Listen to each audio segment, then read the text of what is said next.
तो हमास के खात्मे के लिए गाजा में तबाही लाने वाला इजराइल अब लेबनान बॉर्डर पर घिर गया है। वहां हिजबुल्लाह ने ऐसा चक्रव्यूह तैयार किया है जिससे बचने के लिए इजराइल को मजबूत किलेबंदी करनी पड़ रही है, क्योंकि हिजबुल्लाह ने ऐसी ब्रिगेड को उतार दिया है जो बेहद खूंखार है। इन सब के पीछे ईरान का ब्लूप्रिंट है जो मिडिल ईस्ट में इजराइल और अमेरिका के खिलाफ बड़ी तैयारी कर रहा है। ये रिपोर्ट देखिए।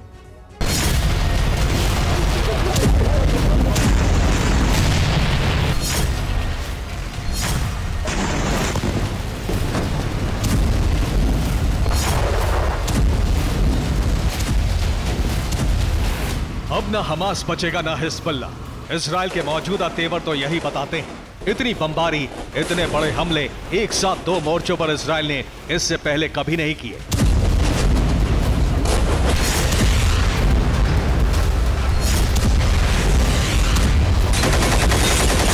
यानी इजराइल ठान चुका है कि या तो वो अपने दो सबसे बड़े दुश्मनों को खाक में मिलाकर रहेगा, नहीं तो इसी तरह गाजा से लेकर लेबनान तक सारा इलाका वॉर जोन बना रहेगा।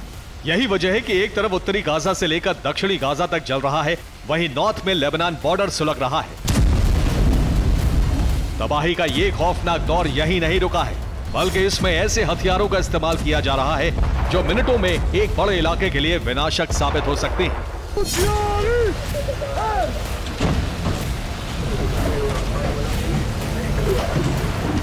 इजराइल ने पहली बार लेबनान में घुसकर हमले किए। रात के अंधेरे में फास्फोरस बम गिरा। दक्षिणी लेबनान के अल जबाल और हुला इलाकों में इजरायली एयरक्राफ्ट ने बम बरसाए। ये उसी की तस्वीरें हैं जब बमबारी से लेबनान दहल गया।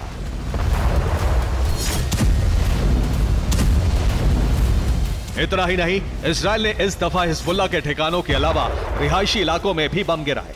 साथ ही लेबनान आर्मी पोस्ट पर भी हमला किया।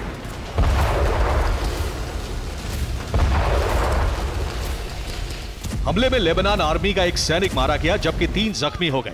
लेबनान की आर्मी की तरफ से कहा गया नबी अवैदा में मिलिट्री सेंटर पर इजराइल की तरफ से बम गिराए गए, जिसमें एक जवान शहीद हो गया। हमले में घायल 3 सैनिकों का अस्पताल में इलाज किया जा रहा है। हालांकि इस हमले को लेकर इजरायली सेना की तरफ से कहा गया है कि हमें जानकारी मिली है कि लेबनान की एक सैनिक की क्रॉस बॉर्डर फायरिंग में मौत हो गई है। इस घटना में इजरायली आर्मी सीधे तौर पर शामिल नहीं थी। हमारी तरफ से लेबनान की सेना पर हमला नहीं किया गया। इस मामले की हम जांच करेंगे। हम इस घटना पर दुख प्रकट करते हैं। दरअसल जब से नसरुल्लाह की तरफ से इजराइल में बड़े हमले की धमकी दी गई है, तब से इजराइल के तेवर काफी आक्रामक हो गए हैं। इजराइल ने प्रोजेक्ट नॉर्दर्न शील्ड शुरू किया है, जिसकी वजह से सरहद के पास 9 किलोमीटर के इलाके की नाकाबंदी की जा रही है। दरअसल इजराइल नहीं चाहता है कि लेबनान बॉर्डर पर गाजा जैसे हालात हो। साथ ही लेबनान की तरफ से हिजबुल्लाह लड़ाके इजराइल में ना घुस पाए।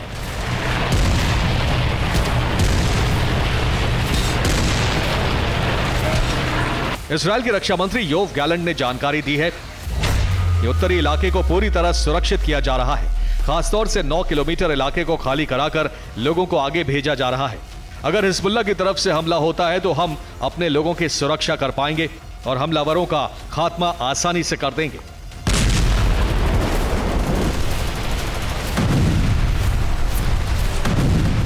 सीज़फायर खत्म होने के बाद से लेबनान बॉर्डर पर भी दोनों तरफ से हमले तेज हुए हैं। इजराइल की तरफ से कहा गया है कि 7 अक्टूबर के बाद से दक्षिणी लेबनान में 100 से ज्यादा लोग मारे जा चुके हैं, जिसमें 80 से ज्यादा हिजबुल्लाह लड़ाकों को मार गिराया, जबकि दोनों तरफ से 10,000 से ज्यादा लोग बॉर्डर छोड़कर जा चुके हैं। सिर्फ ऐसा नहीं है कि इजराइल ही लेबनान में हिजबुल्लाह ठिकानों पर हमला कर रहा है, बल्कि नसरुल्लाह ने भी इजराइल को पूरी तरह बर्बाद करने की कसम खाई है। अब नसरुल्लाह ने इजराइल में हमले के लिए लेबनीज रेजिस्टेंस ब्रिगेड को उतार दिया है। लेबनीज रेजिस्टेंस फोर्स यानी सीरिया हिजबुल्लाह की फंडेड विंग है, जिसमें यहूदी विरोधी लोगों को शामिल किया जाता है।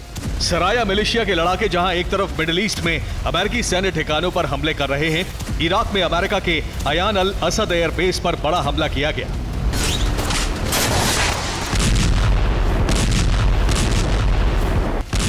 वहीं लेबनान बॉर्डर पर इजरायली सैनिकों पर ताबड़तोड़ हमले किए जा रहे हैं। ये उसी हमले का वीडियो है जिसमें इजरायली इंफ्रास्ट्रक्चर को टारगेट किया गया।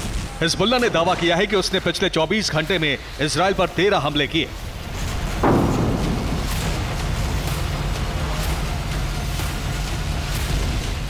दरअसल हिजबुल्ला इजराइल और अमेरिका की घेराबंदी के लिए अलग अलग मोर्चों पर प्रॉक्सी वॉर लड़ने की तैयारी कर चुका है। इसके लिए लेबनीज रेजिस्टेंस ब्रिगेड को हिजबुल्ला की तरफ से फंड और हथियार दिए जा रहे हैं। सराया मिलिशिया 1998 में बनाया गया था, जिसमें यहूदी विरोधी लोगों को शामिल किया जाता है, जिसमें शिया, सुन्नी मुस्लिम, ईसाई ध्वज के साथ एंटी जायनिस्ट यहूदी भी शामिल हैं। ये उत्तरी लेबनान के अलावा सीरिया और इराक में भी एक्टिव हैं। इसकी कमान मोहम्मद अकनान और मोहम्मद सालेह के हाथों में है, जो हिजबुल्ला के इशारे पर अपने लड़ाकों से इजराइल पर ताबड़तोड़ हमले करा रहे हैं। दरअसल इस खेल के पीछे ईरान है, जो प्रॉक्सी संगठनों को हमास और हिजबुल्ला के जरिए मदद पहुंचा रहा है। ईरान एक तरफ इस्लामिक देशों को एकजुट कर रहा है, जिसमें वो पुतिन की मदद ले रहा है। इसी वजह से मिडिल ईस्ट के दौरे पर पुतिन पहुंच गए हैं। पुतिन जब यूएई पहुंचे तो उनका शानदार स्वागत हुआ। आसमान में रूस का झंडा बनाया गया। एयरपोर्ट पर स्वागत के लिए यूएई के प्रेसिडेंट मोहम्मद बिन जायद अल नाहयान पहुंचे थे। पुतिन यूएई के बाद सऊदी अरब जाएंगे। दरअसल पुतिन रईसी के साथ मिलकर गैर पश्चिमी देशों को एकजुट कर रहे हैं। यही वजह है कल रईसी मॉस्को जाने वाले हैं, यानी बड़े स्तर पर अमेरिका की घेराबंदी की तैयारी है।